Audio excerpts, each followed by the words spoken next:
नमस्कार। मैं हूं प्रेम शंकर सिंह और आप देख रहे हैं सहरसा नाव। महाराष्ट्र की राजनीति में एक बयान ने देश भर में बहस छेड़ दी। बीजेपी नेता नवनीत राणा ने कहा कि देश को बचाने के लिए हिंदुओं को 3 या 4 बच्चे पैदा करने चाहिए, क्योंकि कुछ लोग ज्यादा बच्चे पैदा करके भारत को पाकिस्तान बनाने की सोच रहे हैं। नवनीत राणा का दावा है कि उन्होंने ये बात किसी मौलाना को कहते सुना था, जिसके 4 पत्नियां और 19 बच्चे हैं और जो 35 बच्चे न होने पर दुखी था। कमाल, इस बयान के बाद सियासत गर्मा गई है, लेकिन इस बहस को सबसे तीखा मोड़ दिया है पूर्णिया से सांसद पप्पू यादव ने, जिन्होंने साफ शब्दों में कहा कि देश बच्चों की गिनती से नहीं बल्कि रोजगार, शिक्षा और इंसाफ से बचेगा। पप्पू यादव का कहना है कि अगर 3-4 बच्चे पैदा करने से देश बचता है तो नेताओं को खुद इसकी शुरुआत करनी चाहिए। यानी कि उन्होंने व्यंग्य किया। उन्होंने कहा कि जनता को भड़काने से कुछ नहीं होगा। सवाल है, क्या ये बयान चिंता है या चुनावी ध्रुवीकरण, खासकर तब जब महाराष्ट्र में बीएमसी चुनाव नजदीक है। और बीएमसी चुनाव में बिहारियों की क्या भूमिका होती है, पूर्वांचलियों की क्या भूमिका होती है, ये सबको पता है। खैर, वो एक अलग विषय है। सबसे पहले मैं अपने गेस्ट से आप लोगों का तारुफ कराऊं। सबसे पहले हमारे सीनियर रिपोर्टर संदीप मिश्रा हमारे साथ जुड़ रहे हैं। बीजेपी नेता सुशांत जी हमारे साथ जुड़ रहे हैं। सीपीआई के वरिष्ठ नेता ओम प्रकाश जी हमारे साथ हैं और आरजेडी से अपना पक्ष रखेंगे वीरेंद्र को। सबसे पहले संदीप, आपके पास ये बयान देना क्या जरूरी था, और अगर जरूरी नहीं था तो आपको इसके पीछे क्या राजनीति समझ में आती है और क्या चाहती है नवनीत राणा? देखिए प्रेम सर, जिस तरह से नवनीत राणा अक्सर अपने विवादित बयानों को लेकर के चर्चाओं में रहती है और जिस तरह से उन्होंने ये बयान दिया है, हालांकि जनसंख्या को लेकर के उन्होंने बयान दिया है जिसको लेकर के विपक्ष भी लगातार उन पर हमला कर रहा है, और जिस तरह से उन्होंने एक समुदाय से अपील की है कि उनको भी इस तरह करना चाहिए, क्योंकि कुछ लोग हैं जो यहाँ पर डेमोग्राफी बदलने की कोशिश कर रहे हैं, डेमोग्राफी चेंज करने की बात कर रहे हैं। लेकिन बात यहाँ पर ये है कि जनसंख्या जैसे संवेदनशील मुद्दों को क्या धार्मिक चश्मे से देखना सही है, या उनको इस प्रकार से बयान देना? और जिस तरह से विपक्ष उन पर लगातार हमलावर है और कह रहा है कि ये असल मुद्दों से भटका रहे हैं, जिसको लेकर के पूर्णिया के सांसद पप्पू यादव ने भी कहा कि वो महंगाई, रोजगार और इन पर नहीं बात करना चाह रहे हैं और इस तरह के बयान दे रहे हैं। तो हालांकि उन्होंने उन पर भी कटाक्ष किया। तो जाहिर सी बात है कि विवादित बयान उन्होंने दिया है, और अगर विपक्ष को भी यह सोचना चाहिए कि यदि उनके पास अगर कुछ ऐसा तर्क है या जनसंख्या नीति को लेकर के कोई विकल्प है तो वो सरकार को बताए। और ये धार्मिक भावनाओं से इनको जोड़ना कहीं भी उचित नहीं दिखाई मालूम पड़ता है, और कांग्रेस इस पर साफ तौर से कह रही है कि ये संविधान की धर्मनिरपेक्ष भावनाओं को आहत करने वाला ये बयान उन्होंने दिया है। तो इस समय चर्चा काफी ज्यादा है उनके इस बयान को लेकर के, और अक्सर वो इस तरह के बयान देती रहती हैं जिससे वो सुर्खियों में बनी रहती हैं। इस चर्चा में हमारे साथ वरिष्ठ पत्रकार रंजन कुमार भी जुड़े हुए हैं। मैं आपके पास भी आऊंगा रंजन जी, लेकिन उससे पहले इस बयान पर बीजेपी का रिएक्शन मैं पहले ले लूं, और उसके लिए हमारे साथ जुड़े हुए हैं सुशांत जी। सुशांत जी, नवनीत राणा का ये जो बयान है, क्या उनका ये निजी विचार आप मानते हैं या बीजेपी की कोई राजनीतिक रणनीति का हिस्सा हम मान लें? सबसे पहले को मेरा नमस्कार। और आप जैसे वरिष्ठ जिसने इस मुद्दे को उठाया है उसके लिए भी आपको साधुवाद देता हूं। यह सबसे विषम परिस्थिति है कि सनातन के समर्थन में अगर कोई बात की जाती है तो वो विवादित हो जाता है, वो चर्चा या परिचर्चा का विषय हो जाता है। हम हिंदू संस्कृति, सनातन संस्कृति लोग भारतवर्ष में रह रहे हैं और निश्चित रूप से हमें सबसे पहले सनातन की प्रकाष्ठा और सनातन की स्वावलंबी की बात करनी चाहिए। नवनीत राणा ने यह न तो कोई राजनीतिक विषय है और न ही कोई विवादित विषय है। भारतीय संस्कृति में, सनातन संस्कृति में हिंदुओं की जो आस्था है उसका विषय है। हम महाभारत और रामायण की बात करें तो हम कौरव और पांडव के पीढ़ियों की बात करते हैं। पांडव 5 भाई थे। अगर दशरथ पुत्र की बात करते हैं तो रामायण में राम लक्ष्मण भरत शत्रुघ्न जैसे 4 भाई थे। हमारी तो परंपरा रही है 4 भाई कम से कम, तो इसमें कोई नई बात तो हुई नहीं कि हिंदुओं को अधिक बच्चे पैदा करना चाहिए। हाँ, आज की परिदृष्टि में चूंकि हिंदू संयुक्त परिवार छोड़कर एक छोटे परिवार में सीमित हो गया है, जहाँ पे बुआ, मौसी, माँ, चाचा, ताऊ, दीदी, जीजा, भाभी, ऐसे लोग, ऐसे रिश्ते नाते वो जाए। इसलिए अपने को कम से कम अपने आने वाले पीढ़ियों को इन रिश्तों का मर्यादा और सांस्कृतिक और पारिवारिक परिवेश में जो इनकी भूमिका की महत्वता होती है, उनके लिए कभी जीजा जरूरी होता है, कभी बुआ जरूरी होता है, कभी फूफा जरूरी होता है, कभी चाचा ताऊ जरूरत होता है। सबका प्रेम, दादा दादी की कहानी हमारे पूर्वजों ने सुनाई है और उस परंपरा को हम जीते आए हैं। इसलिए निश्चित रूप से अधिक संतान होना मर्यादा नहीं होता है। आप लेकिन इस बयान सनातन का में समर्थन इन करते हैं? रिश्तों की मर्यादा के लिए बिल्कुल ये बयान का समर्थन नहीं, ये बयान तो का सभी समर्थन हिंदुओं की करते हैं ना? आस्था, ये हिंदू से जुड़ा हुआ है। हम तो भैया अधिक रिश्ते का पालन करने वाले लोग हैं। हमारे यहाँ वो अपने बुआ की बेटी या चाची की बेटी से शादी नहीं होती, बल्कि अपने बुआ की बेटी को बहन बनाकर एक लंबी रिश्ता तैयार करते हैं। ठीक है, हमारे यहाँ तो ठीक है, गोत्र मैं दोबारा आऊंगा आपके पास। ठीक है सुशांत जी, एक मैं शादी आऊंगा दोबारा आपके पास। 7 पीढ़ी तक तो हम शादी नहीं मैं करते। जवाब देता हूँ। आरजेडी प्रवक्ता मेरे साथ वीरेंद्र गोप हैं। गोप साहब, ये बताइए कि पप्पू यादव ने कहा इसी बयान के जवाब में, उन्होंने कहा कि अगर 3-4 बच्चे पैदा करने से देश बचता है तो नेता खुद 21 बच्चा पैदा कर लें, किसने रोका है? क्या ये सत्ता की राजनीति पर सीधा हमला नहीं है? वीरेंद्र गोप जी, आपसे सवाल किया मैंने।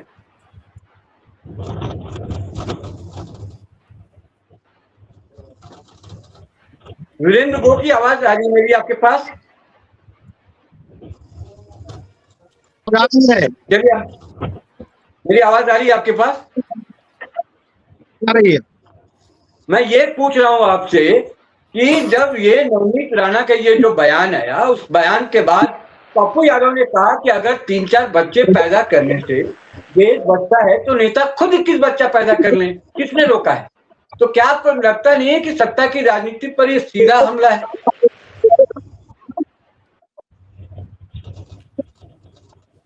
के लोग, नवनीत राणा हो या गृह मंत्री अमित शाह जी हो, प्रधानमंत्री नरेंद्र मोदी जी हो, तो न शिक्षा पे बात करेंगे, बेरोजगारी पे बात करेंगे, गरीब बात करेंगे।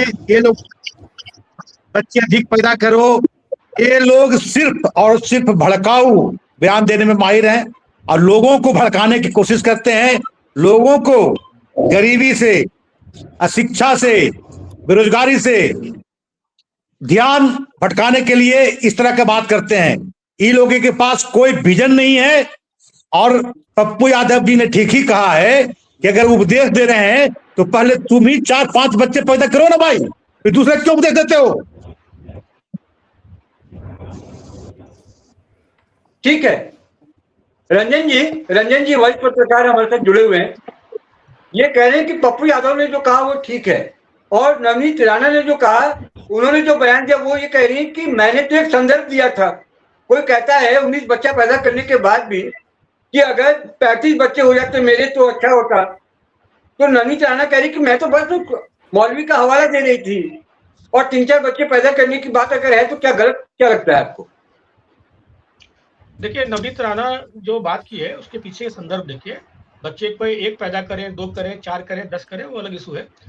बेसिकली उनका जो कहने का तात्पर्य था, वो जो हमारे देश में जो डेमोग्राफी बदल रही है, उसको लेकर वो चिंता थी। कौन कितने बच्चे पैदा करेंगे वो उनका निजी इच्छा है, लेकिन बेसिकली जो डेमोग्राफी बदल रहा है, आप असम का देख लें, आप झारखंड का देख लें, जम्मू कश्मीर का तो है ही, वो डेमोग्राफी जो बदल रहा है उसको लेकर उनकी चिंता थी। देखिए, मेरा मानना है कि अगर आप बच्चे को पाल सकते हैं, उनको अच्छी शिक्षा दे सकते हैं, उनके स्वास्थ्य का ध्यान दे सकते हैं, तब 2 बच्चे पैदा करें, 3 बच्चा पैदा करें।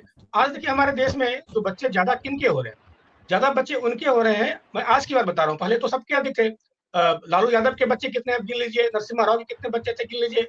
हमारे पिताजी भी 4 भाई-बहन थे, हम 2 ही भाई-बहन हैं। तो आधुनिक युग में लोग बदले हैं, लोग एक ज़िम्मेदारी हुई है। लोग अगर शहर में हैं तो बच्चों को पढ़ाने में खर्च है, उनके स्वास्थ्य में खर्च है, लेकिन बच्चे पैदा कहाँ हो रहे हैं? देखिए मैं अपने मोहल्ले की बात बता रहा हूँ कि जो लोग नौकरी पेशे में हैं, जिनको ज़िम्मेदारी बच्चों की है, उनके बच्चे कम हैं।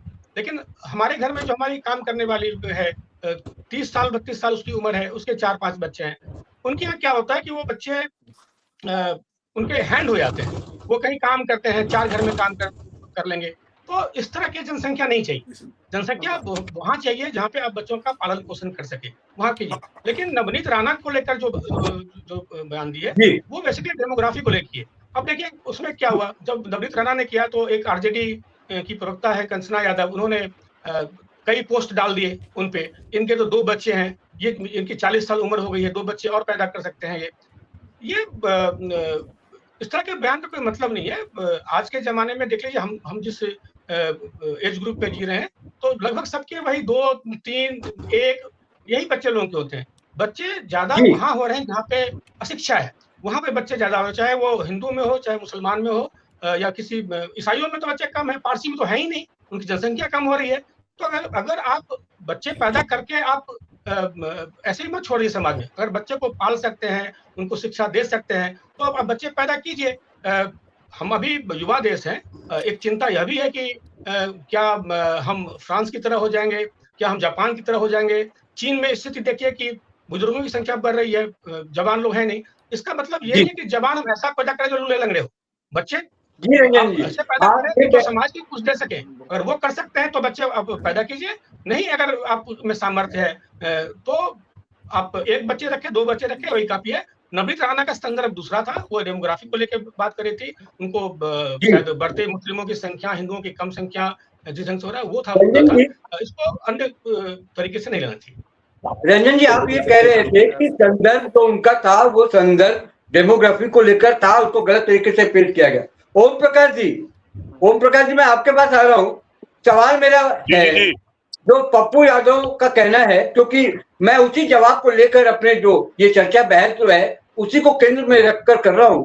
पप्पू यादव का ये कहना है कि देश की असली समस्या जो है वो जनसंख्या नहीं बल्कि बेरोजगारी है, गरीबी है और शिक्षा है। सरकार इससे भाग रही है। आपको क्या लगता है कि सरकार इस मोर्चे पर फेल हुई है? अब जरा मुझको सुना जाए। मेरा कहना बिल्कुल स्पष्ट है कि जो लोग धर्म के आधार पर हिंदुओं को बच्चा पैदा करने की बात करते हैं, इससे पहले जो कुछ वक्ता साथियों ने बोला इस पर, उन्होंने आवाज मेरी जा रही है? हेलो, जा रही है, बोलिए। हाँ, वो जो उन्होंने कहा उस पर स्पष्ट सुनिए। उन्होंने सनातन आदि क्या क्या बात ने कहा। हम तो स्पष्ट कहते हैं कि जर्रा जर्रा है जमीर का, कण कण कृष्ण कन्हैया का, मंदिर मस्जिद गुरुद्वारा हो, गिरिजा भारत मैया का, शंखनाद वो अजा से होता, सबका यहाँ सवेरा है, राम रहीमा कृष्ण करीमा, ईश्वर अल्लाह मेरा है। ये धरती सबों की है, हिंदू मुस्लिम सिख ईसाई जैन बौद्ध बैरागी पारसी और यहूदी। लेकिन अभी जो सत्ता में बैठे हुए लोग हैं, जो भारतीय जनता पार्टी के लोग हैं, वे लोगों को मुद्दे से भटकाना चाहते हैं। जो देश का सही मुद्दा है अभी उस पर कोई डिस्कस नहीं हो। आज आप टीवी पर इसी मुद्दे को लेकर के आ गए, उनका एक विवाद आ गया और उस पर हम लोग डिस्कस कर रहे हैं। अभी विवाद ये है, डिस्कस ये होना चाहिए कि जो माननीय मोदी जी के दो चहेते मित्र हैं, एक अडानी और एक अंबानी, जिनके जिम्मे इन्होंने देश की जल जंगल जमीन पहाड़ आकाश और पाताल सब कुछ दे दिया है इन्हीं के जिम्मे में। एक आदमी के जिम्मे में जितने रिसोर्सेस है, जितनी संपदा है, सबको लूटा जा रहा है। अब देख लिए वो पहाड़ की जो कटाई हो रही है उस पर अभी विवाद कटा हुआ है, एरावल का वो पहाड़ उस पर है, प्रकाश उस जी पर हम आपकी नहीं जानकारी में ला दूं, ओम प्रकाश जी आपकी जानकारी में एक बात ला दूं। एक मिनट एक तो फिलहाल रोक लगा दी गई है कोर्ट के द्वारा ही, सुनिए ना, एक और मिनट वहां महोदय, पर मैं आपको कहूं कोई नए तरीके से अभी खनन की बात नहीं हो रही है। नंबर एक, जी, मैं जो अडानी और अभी ये अंबानी की मुद्दा बात वो कर रहे है, हैं, उसके एक मिनट अडानी पहुंच अंबानी को रहा लेकर कांग्रेस और बाकी की सरकारों ने भी पहले काम किया है, उस पर चर्चा कम होती है। मैं जरा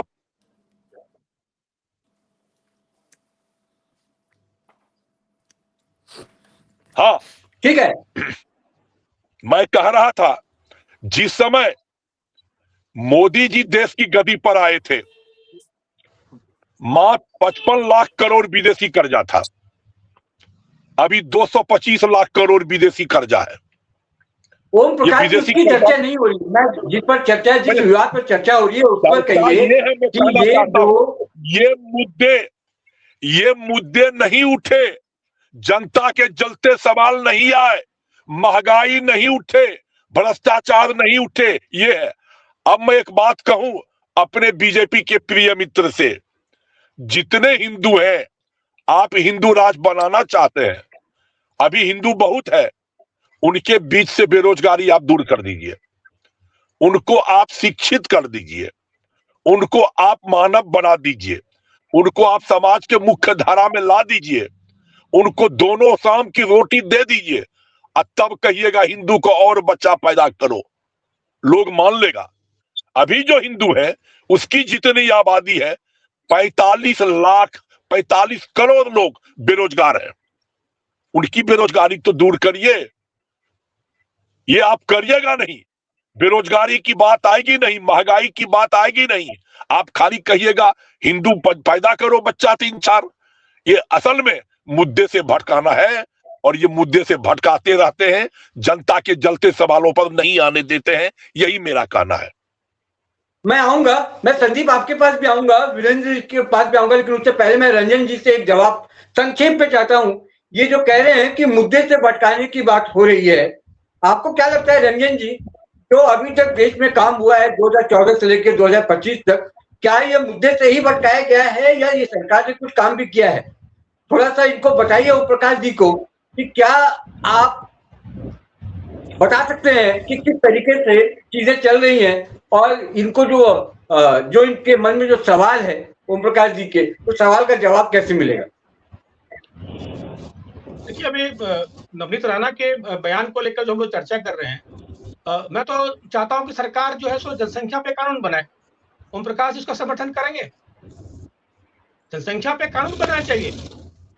कांग्रेस के जमाने में जो हम दो हमारे दो थे, हम तो चाहते हम दो हमारे दो को ये सरकार करे, मजबूती से करे, कानून बनाए इसको लेकर। जिनके ज्यादा बच्चे होंगे उनको सरकारी सुविधा नहीं दी जाएगी। अलग बात है कि फिर वो माता पिता की जो गलतियां बच्चों पे आ जाएगी, लेकिन कोई एक कानून बने उस पर, जनसंख्या कानून बने। हम क्या कर रहे हैं? अभी मैं आपके प्रोग्राम में 5 मिनट इसलिए लेट आया कि मैं दफ्तर से निकला, जो हम 15 मिनट में मैं घर पहुंचता था, मुझे 35 मिनट लगे। सड़कों पे भीड़ देखिए, वो कौन लोग हैं? छोटे छोटे काम करने के लिए जाते हैं, जीवन यापन करने के लिए। एजुकेशन उनको नहीं मिल, कौन सी सरकार दे पाएगी इसको? हम विश्व के सबसे बड़ी जनसंख्या हमारे देश में हो गई है, हम कर क्या रहे हैं इसको? मैं तो अगर ये ओम प्रकाश जी बोले तो मैं नवनीत राणा के बयान की मैं निंदा करूंगा। बिल्कुल नहीं बोलना चाहिए। जनसंख्या पे कानून बने, भीड़ इतनी हमारे देश में हो रही है, हम कोई सुविधा नहीं दे पा रहे हैं उनको। मैं दोबारा आऊंगा रंजन जी, मैं दोबारा आऊंगा आपके पास, लेकिन संदीप आप संक्षेप पे आप बताइए कि अगर किसी मौलाना ने कुछ कहा, हम दोबारा उस वो पे आते हैं कि अगर किसी मौलाना ने कुछ कहा तो क्या एक जनप्रतिनिधि या कोई एक नेता जो है, क्या उसको उसी भाषा में मन से बोलना चाहिए? ये वाजिब है? आप पत्रकार हैं, आप इसको एनालिसिस कर सकते हैं। देखिए, जिस तरह से रंजन जी ने कहा, मैं इनकी बात से बिल्कुल सहमत हूं कि जनसंख्या नीति सरकार की जिम्मेदारी है, ये कोई धार्मिक अपील का विषय है ही नहीं। और जिस तरह से विपक्ष लगातार आरोप लगा रहा है, तो आप सरकार पर दबाव बनाइए, आपके पास विकल्प क्या है? क्योंकि हमें संख्या नहीं चाहिए, हमें शिक्षित और स्वस्थ नागरिक चाहिए, क्योंकि जनसंख्या से देश नहीं चलता है, देश चलता है जन चेतना से, और चेतना धर्म से नहीं आती, वो जिम्मेदारी से आती है। तो इसके लिए मैं रंजन जी की बात से बिल्कुल सहमत हूँ कि सरकार इस पर कानून बनाए। आप अगर जैसे बीजेपी की नेता ने, अगर नेत्री ने बयान दिया इस तरह का, वो अपने सरकार से बोले, क्या वो जिस तरह से वो अपील कर रही है, क्या वो उनको अच्छी शिक्षा देंगी, अच्छा स्वास्थ्य सुविधा देंगी? अगर दे सकती हैं तो फिर अपील करे, जब नहीं दे सकती तो फिर इस तरह की बयान उनको देना बिल्कुल उचित नहीं है।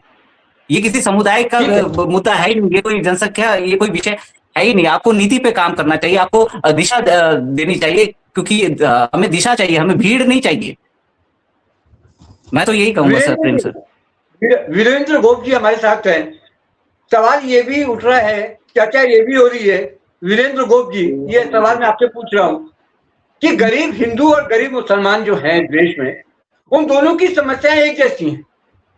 फिर राजनीति उन्हें क्यों लड़ाने पर तुली हुई है या राजनीति हो जाती है?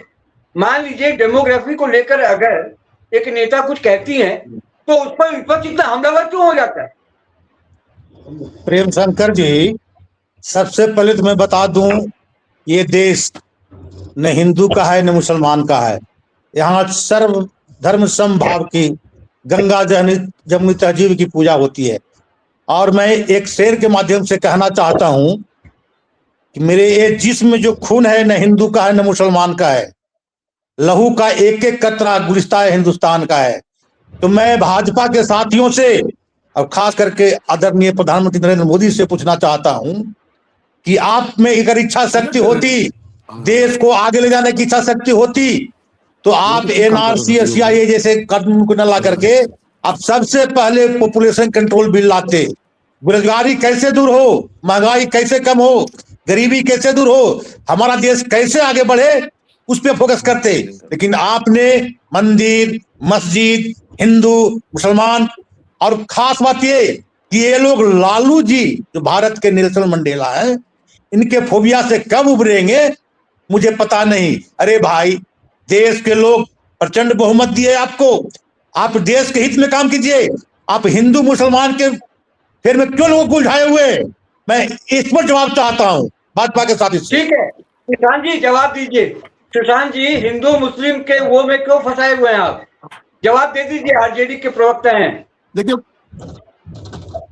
देखिए ऐसा है कि नवनीत राणा के बयान को अगर आप बिहार के परिदृश्य में देखेंगे तो बिहार में सीमांचल की जो स्थिति है, जो जनसंख्या अनुपात की वृद्धि हुई है, माननीय गिरिराज सिंह जी ने अररिया की धरती पे ये कहा था कि जिस तरह से फर्टिलाइजन ये क्षेत्र हो गया है, मतलब आप ये समझो बिहार की पूरी जनसंख्या अनुपात में अगर आप देखोगे 108 पे 100% लड़का लड़की का अनुपात हुआ है, लेकिन यहाँ पे हिंदू के अनुपात में मुस्लिम का अनुपात 100% ज्यादा वृद्धि हो गया है।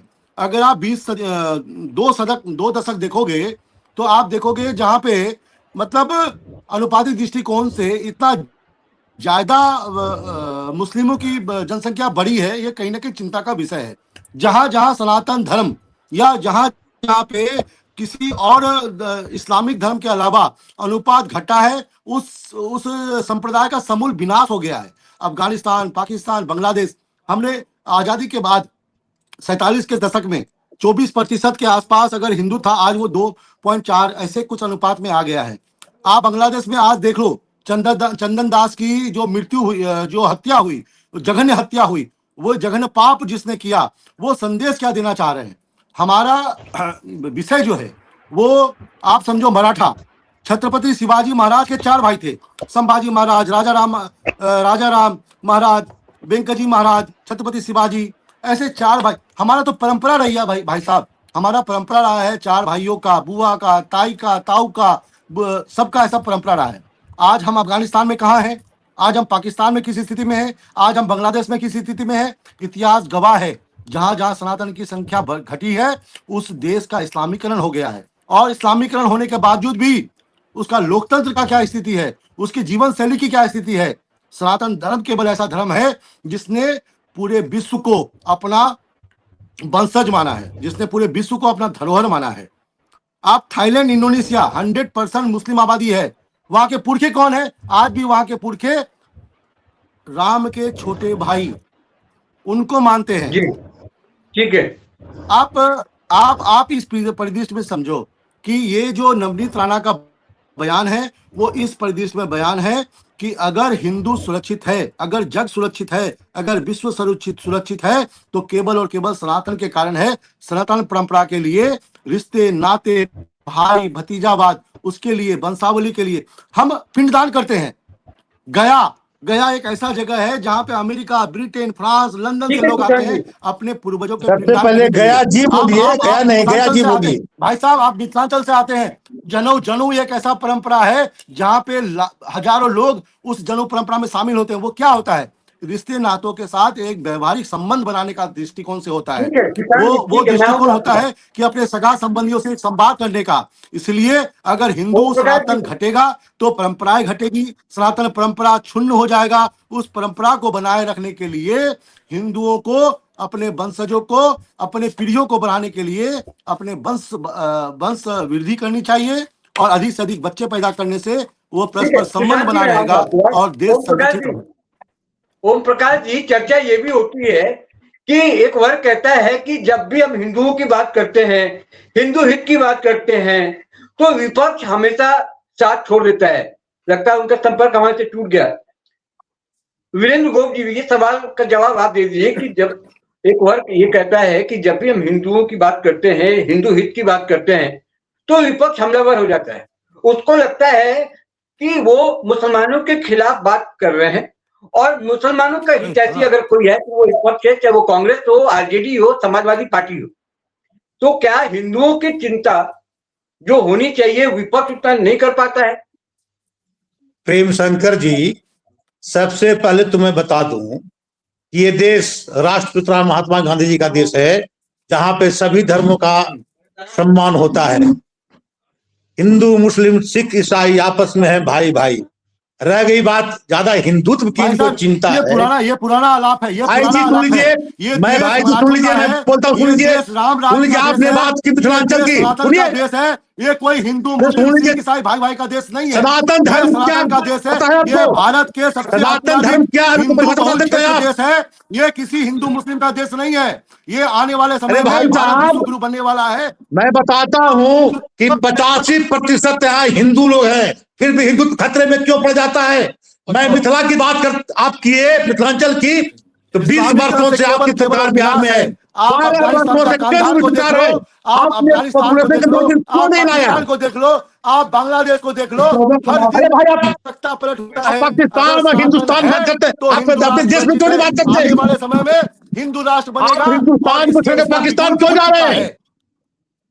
अरे भाई, आप आप पूरे हिंदुस्तान पूरे की बात विश्व करो, के गुरु बनने वाले पाकिस्तान की हैं। बात क्यों कर रहे हो? आप अगर सनातन नहीं रहेगा, अगर सनातन नहीं रहेगा तो हिंदू सनातन मुस्लिम की भाईचारगी परिभाषा नहीं क्या है, रहेगी। आप बता वो दें हमको। भाईचारगी अफगानिस्तान में नहीं है, वो भाईचारगी भाई जी, तालिबान में नहीं है, वो भाईचारगी अरे पाकिस्तान में सनातन की नहीं है, परिभाषा वो क्या है, भाईचारगी बताइएगा आप? अफगानिस्तान में नहीं है। भाईचारगी केवल और केवल हिंदुस्तान में है, इसलिए कि यहाँ के 80% आबादी सनातन प्रेमी है, और जो सबकी हित की बात करती है। कोई इस्लामीकरण देश हिंदू की बात नहीं करती है, ईसाई की बात नहीं करती है, यहूदी की बात नहीं करती है। केवल हिंदुस्तान है जहां पे 80 करोड़ से अधिक चर्च है, जहां पे 80 करोड़ से अधिक मस्जिदें हैं, और वो सुरक्षित है केवल इसलिए कि वो सनातन है।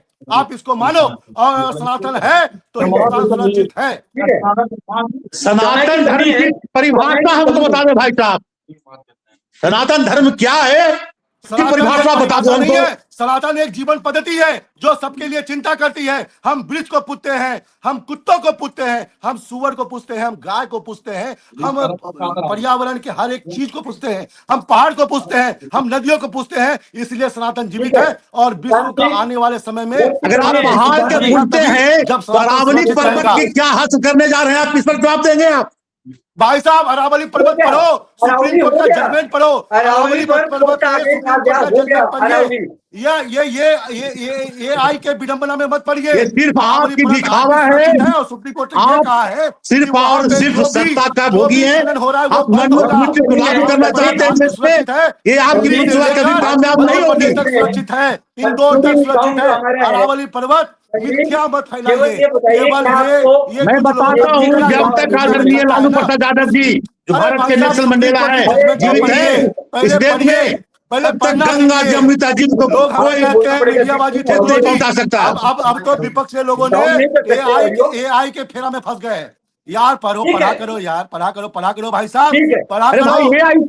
एआई एक किसान जी, गलत फैला रहा किसान अफवाह, जी, उस पर वो क्यों नहीं लगाते हैं? चलिए, एआई के बोलिए। चक्कर में फंस गए क्या हो। आपको हिस्ट्री पढ़ो, इतिहास अरे पढ़ो। भाई, अरावल आप पर्वत आज शासन में है, सत्ता में आज भी है, सुरक्षित है, अगर गलत चीज को परोस रहा है आज तो भी लोग क्यों नहीं सुरक्षित लगाते है, हो? और मोदी का काल है, अरे पर्वत ऐसे नहीं होगा, पर्यावरण सुरक्षित रहेगा। ऐसे नहीं होगा। चिंता मत अरे करो। मोदी के काल में महंगाई बेतहाशा, आपको हमारी बात बेरोजगारी सुनिए। बेतहाशा, अरे गरीबी क्या बात है बेतहाशा, भैया, क्या मोदी मोदी अपने आप बात लोग करते हैं? चलाने वाले लोग आज वो महंगाई पे करनी विडंबना कर करनी रहे में हो, अंतर और है। सीना पे घूम रहे हैं। आपने देखा जिन्होंने इंटरनेट कहा घूम कि रहे हैं हर आप साल लोग? 2 करोड़ नौकरी कहाँ देंगे, फंसे हो भाई, कहाँ हर फंसे हो, नागरिकों के 15 कहाँ लाख फंसे खाते हो? में वो आएंगे, जमाना क्या चले हुआ? गए जब यादव दूध बेचा इसकी करते थे। बात की कोई अब थी, यादव उसकी बात की क्या इंडस्ट्रियल ठीक है, है? अब यादव उद्योगपति है।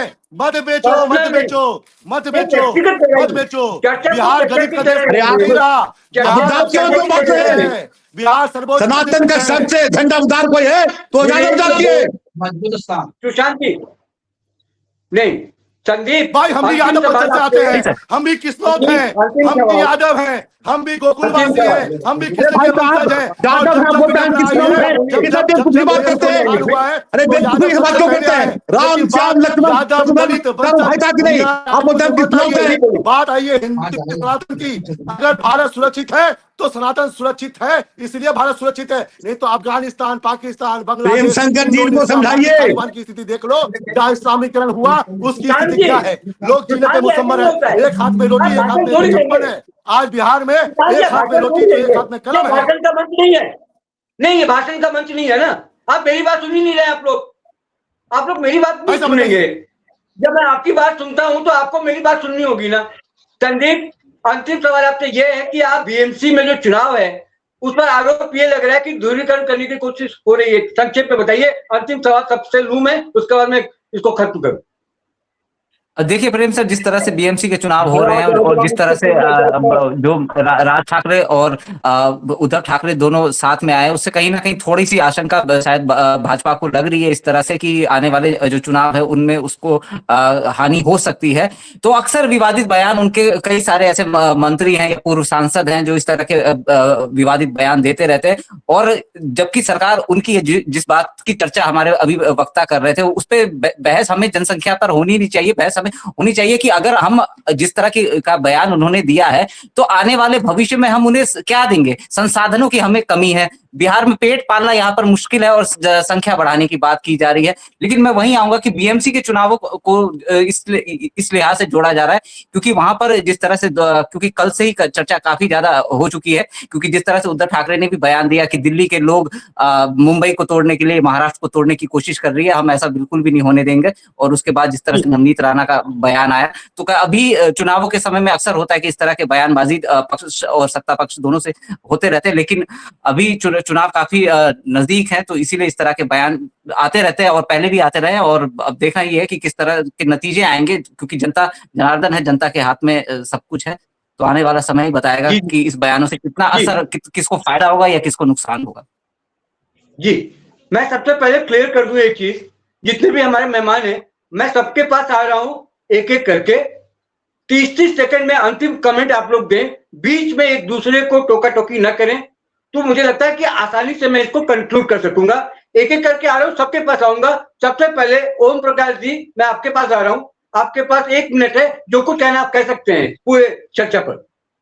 देखिए, हमारा कहना स्पष्ट रूप से है कि भारतीय जनता पार्टी के नेता और इनके पास में हिंदू, मुसलमान और पाकिस्तान के अलावा कोई मुद्दा बचा हुआ नहीं है। ये मुद्दों से लोगों को भटकाना चाहते हैं।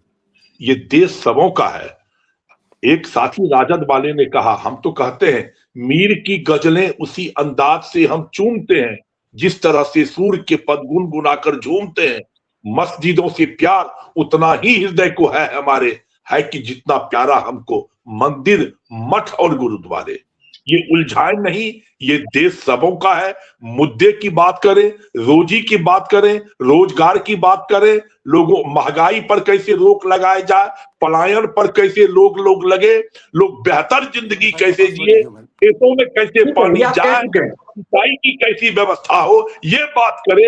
इनके पास ये मुद्दा नहीं है। हर वक्त आज आपके टीवी पर हम लोग क्या है, इन मुद्दे पर कोई डिस्कस नहीं है। हम लोग डिस्कस कर रहे हैं कैसे बच्चा पैदा करो, हिंदू और मुसलमान पर कर रहे हैं, जबकि ये मीडिया लोकतंत्र का चौथा स्तंभ है और इसके ऊपर बड़ी जवाबदेही है। हम भटका रहे हैं, इसलिए भटकाने से बात आए, मुद्दों पर आए। यही भारतीय कम्युनिस्ट पार्टी सीपीआई की ओर से ओम प्रकाश जी कह रहे हैं कि मुद्दों पर बात होनी चाहिए। सुशांत जी, 1 मिनट का वक्त आपके पास है। 1 मिनट में आप अपनी बात रखें जल्दी से।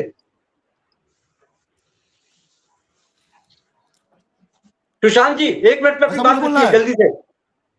जी सुशांत जी। देखिए, अगर बीएमसी चुनाव के मद्देनजर नवनीत राणा के बयान को आप जोड़ रहे हैं तो निश्चित रूप से ये गलत है। नवनीत राणा बीएमसी चुनाव के निमित्त ये नहीं बोला है। अगर आप तमिलनाडु के एक जज ने अगर कहीं बयान दे दिया कि पहाड़ में वो परंपरागत ज्योति जलना चाहिए, तो उद्धव ठाकरे और राज ठाकरे जैसे लोग समाजवादी पार्टी के लोग के साथ, एमआईएम के, ओबीसी के साथ अगर ताल में ताल मिलाते हैं तो निश्चित रूप से हिंदुओं को एक प्लेटफॉर्म पे आना चाहिए। बीएमसी चुनाव एक उदाहरण होगा आने वाले पीढ़ियों के लिए, आने वाले चुनाव के लिए, कि सनातन को छेड़ोगे ठीक है। तो देश माफ नहीं करेगी और आने वाले समय में यह तय हो जाएगा, बीएमसी चुनाव भाजपा जीतेगी। और निश्चित रूप से उद्धव ठीक है। ठाकरे जो हिंदुत्व के एजेंडा को लेकर चल रहे थे, उसने वो तालमेल गड़बड़ाया है और इसका जवाब निश्चित रूप से मिलेगा। हिंदुत्व सर्वोपरि है, राष्ट्र सर्वोपरि है। ठीक है, ठीक है, ठीक है। वीरेंद्र गोप जी, आरजेडी प्रवक्ता, अंतिम कमेंट आपका, जल्दी से, 1 मिनट का वक्त है आपके पास, शुरू होता है अब। देखिए, जब जब चुनाव आता है तो भाजपा को हिंदू मुस्लिम, मंदिर मस्जिद, हिंदुस्तान पाकिस्तान याद आती है। मैं तो इतना ही कहूंगा कि शीशे की अदालत में पत्थर का गवाही है, कातिल ही लुटेरा और कातिल ही सिपाही है। ठीक है रंजन जी, आपने पूरे बहस को सुना, उसमें पार्टिसिपेट भी किया। अब आपको क्या लगता है कि जो चर्चा हमने की, जो बहस हुई, इसका कंक्लूजन आप कैसे देखते हैं और आप इसको किस मोड़ तक ले जाना चाहते हैं? इसको मैं 2 पार्ट में करता हूँ। एक तो बीएमसी का चुनाव, पिछला चुनाव जो बीएमसी का हुआ था तो शिवसेना एक साथ थी, नंबर 1 पर वो थी और कुछ 4-5 सीट कम बीजेपी को थी। इस बार उद्धव ठाकरे, राज ठाकरे मिलकर लड़ रहे हैं। शिवसेना 2 टुकड़े में बटी हुई है। कांग्रेस को और ये डर है कि जिस तरह से उत्तर भारतीय में राज ठाकरे लगातार हमले करते हैं, उससे उनका वोट बैंक खराब होगा। तो ये कई मोर्चे पे चुनाव होगा। इसमें बीजेपी का पलड़ा भारी नहीं, बहुत भारी है। बीएमसी पे पहली बार जो है सो 20-25 साल के बाद शिवसेना ठाकरे परिवार बाहर होने जा रहा है। एक पॉइंट ये। दूसरा पॉइंट ये कि हम लोग हर बात पे गंगा जमुनी संस्कृति की बात करते हैं, ये बहुत बड़ा धोखा है। भारत सेक्युलर इसलिए है कि यहाँ पे हिंदुओं की बहुत आयत है। नहीं तो 50 से ज्यादा कंट्री इस्लामिक हो गए हैं, 100 से ज्यादा देश जो है सो ईसाई के हैं, और हिंदुओं का अपना देश कोई है ही नहीं। हम ये कोई धर्मशाला नहीं है, या हम सेक्युलर कंट्री है, यहाँ पे सभी धर्मों का, और भारत में उतने धर्म है, उतने धर्म के लोग कहीं पर है भी नहीं। हमने सबको साथ दिया है, लेकिन मानना पड़ेगा कि यह देश राम का है। ये और राम को ही गांधी भी मानते थे, तो गांधी का देश, गांधी को हम मानते हैं, लेकिन देश राम का है और ये संस्कृति सनातन की संस्कृति है, वही रहेगी इस देश में। जी जी, मेरे पास वक्त इतना ही था, मेरे पास वक्त नहीं था। 1 मिनट, मेरे पास वक्त नहीं था, मैं दोबारा मैंने एक बात सुनी, रंजन जी का मैं जवाब दे दूं। इन्होंने कहा कि ये देश धर्मशाला नहीं है। जब आजादी की लड़ाई लड़ी जा रही थी तो हिंदू मुस्लिम सिख ईसाई सब ने साथ में लड़ा। जो आरएस के लोग हैं अंग्रेजों की गाली कर रहे थे, आज वो हिंदू प्रेम देश की सुरक्षा में जा रही है। क्यों पुराना आलाप ला रहे हो यार? क्यों पुराना आलाप ला रहे हो?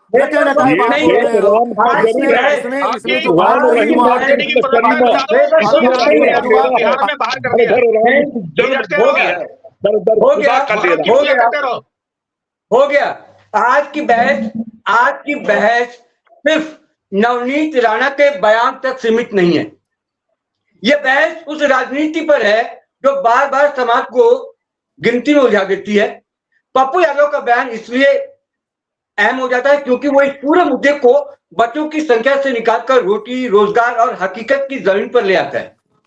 सवाल ये नहीं है कि किसके कितने बच्चे हैं, सवाल ये है कि उन बच्चों को नौकरी मिलेगी या नहीं, शिक्षा मिलेगी या नहीं, और सुरक्षित भविष्य मिलेगा या नहीं। बीएमसी चुनाव नजदीक है और महाराष्ट्र की राजनीति एक अहम मोड़ पर खड़ी है और फैसला जनता को करना है। भावनात्मक नारों पर वोट देना या असली मुद्दों पर जवाब मांगना, लोकतंत्र में बहस जरूरी है, लेकिन उससे भी ज्यादा जरूरी है कि बहस सही दिशा में जाए। और जिस बात को लेकर चिंता जताई जा रही है, विपक्ष जिस बात को लेकर चिंता जाहिर करता है, मैं उनको बताऊं कि बाकी काम जो सरकारें कर रही हैं, कैसा काम कर रही है, उसका रिपोर्ट कार्ड गाय बगाए आते रह रहे हैं। जिस राज्य में चुनाव हो रहे हैं और जिस वहां का रिजल्ट और वहां के लोग, बिहार का हालिया चुनाव हुआ, वहां भी लोगों ने बताया कि बीजेपी किस राह पर चल रही है और वो राह कितना सही है। और विपक्ष का सवाल उठना स्वाभाविक है, विपक्ष भी सवाल उठाएगा। तो किसी का, एक आदमी का एकाधिकार नहीं है। लोकतंत्र में मुद्दे उठते हैं, उन मुद्दों पर चर्चा होती है और आगे भी होती रही। मेरे साथ आरजेडी प्रवक्ता वीरेंद्र गोप, ओम प्रकाश जी सीपीआई के वरिष्ठ नेता, बीजेपी से सुशांत और वरिष्ठ पत्रकार रंजन कुमार जी और हमारे सीनियर रिपोर्टर संदीप साहब लोग जुड़े। आप लोगों का बहुत शुक्रिया। फिर किसी मुद्दे पर चर्चा होगी, बहस होगी, मैं हाजिर हो जाऊंगा आपके पास। तब तक के लिए मुझे दीजिए इजाजत। नमस्कार।